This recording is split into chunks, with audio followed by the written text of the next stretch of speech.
দুদিনের মুর্শিদাবাদ সফরের প্রথম দিনে হঠাৎ জিয়াগঞ্জের সুরেন্দ্র নারায়ণ উচ্চ বালিকা বিদ্যালয়ে রাজ্যপাল সিভি আনন্দ বোস। রাজ্যপালের হঠাৎ আগমনে স্কুল ক্যাম্পাস জুড়েই উচ্ছ্বাস ছাত্রীদের।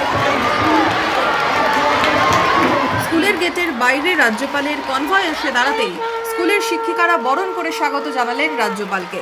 ফুলের তোড়া, চন্দনের ফোঁটা দিয়ে স্বাগত জানানো হয়। স্কুল ক্যাম্পাস থেকে করিডোর রাজ্যপালকে দেখতে উপচে পড়ল ছাত্রীদের ভিড়। রাজ্যপালকে স্কুলের তরফে সংবর্ধনা জানানো হলো বিশেষভাবে। এরপরে স্কুলের ছাত্রীদের উদ্দেশ্যে বিশেষ বার্তা দেন রাজ্যপাল সিভি আনন্দ বোস। তার বক্তব্যে বারবার উঠে আসে মহান ভারতের গৌরব, বাংলার ঐতিহ্যের কথা।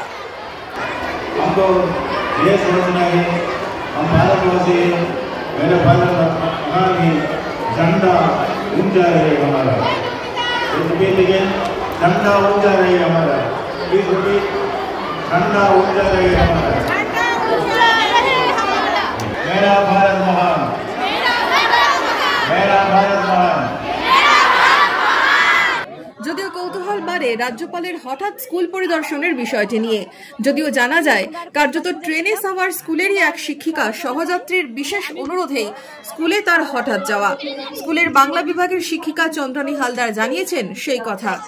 আমি কলকাতা স্টেশন থেকে জিয়াগঞ্জ আসছিলাম স্কুলে আসবো বলে। উনি জিয়াগঞ্জে আসছেন মুর্শিদাবাদে, তো আমি ওনাকে খুব আন্তরিকভাবে অনুরোধ জানালাম যে আপনি যদি আসেন আমাদের স্কুলে তাহলে আমাদের খুব ভালো লাগবে। তারপরে উনি জিজ্ঞেস করলেন আমাদের কতজন স্টুডেন্ট, কেমন আমাদের কালচারাল বিষয়গুলো কেমন, শিক্ষা দীক্ষা কেমন, জিয়াগঞ্জ কেমন, সব বিষয়ে উনি জানতে চাইলেন। আমি বললাম শুধুমাত্র বাচ্চাদের কথা ভেবে উনি বললেন বাচ্চাদেরকে উনি খুব পছন্দ করেন, স্কুলে যেতে ওনার খুব ভালো লাগবে, তাহলে যদি সম্ভব হয় উনি আসবেন। তারপরে আমাদের সমস্ত কিছু আমাদের প্রিন্সিপালকে ফোন করতে বললেন, তাকে কথা বলা হলো, তখন উনি রাজি হয়েছেন।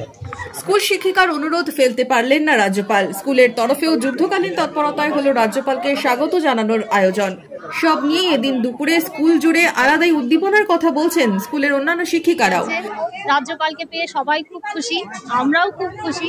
স্কুলে পরীক্ষা শেষে রাজ্যপাল আসায় খুশির হাওয়া স্কুল জুড়ে। Bureau report, Madhyabanga news.